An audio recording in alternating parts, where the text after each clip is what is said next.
Fini les communiqués stressants diffusés jadis en matinée pour informer les riverains de Libreville et d'Ovendo des quartiers retenus pour faire face aux coupures sectorielles initiées par Dame SEG.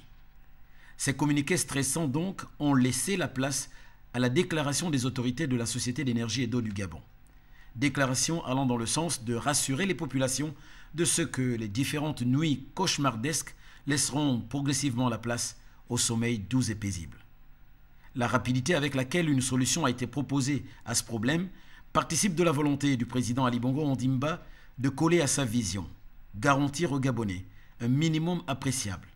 Nous nous souvenons de cette affirmation très connue de ses compatriotes: « Si le Gabonais se porte bien, je me porte également bien », fermé les guillemets. Bien sûr, le retour à l'éclairage permanent n'exclut pas d'autres délestages d'ici à septembre. Septembre considéré comme repère proposé au chef de l'État Ali Bongo Ondimba pour constituer la date butoir du retour définitif à la normale. Malheureusement, nous ne pouvons pas parler de bout de tunnel parce que nous sommes dans une situation critique qui va durer jusqu'à la fin de l'année 2012. Et c'est la résultante du dynamisme économique que connaît la région de Libreville avec la multiplication de nouvelles industries, le développement de nouvelles zones d'urbanisme qui a entraîné une augmentation importante de la demande en électricité.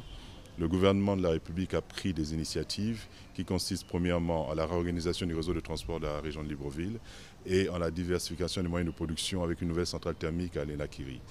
Toutes ces installations seront disponibles au mois de septembre 2012 et jusqu'à cette date, nous ne sommes pas à l'abri d'une éventuelle période de délestage.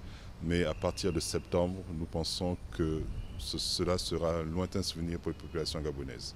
Je demande aux populations de la région de Libreville d'être un peu patientes en espérant que pour le mois de septembre, toutes les infrastructures initiées par le président de la République et le gouvernement puissent être disponibles et pourront répondre définitivement à leurs besoins en énergie électrique.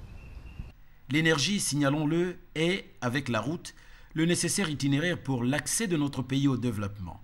L'énergie, un facteur déterminant à même de faire correspondre le rêve du Gabon souhaitable au chemin du Gabon possible.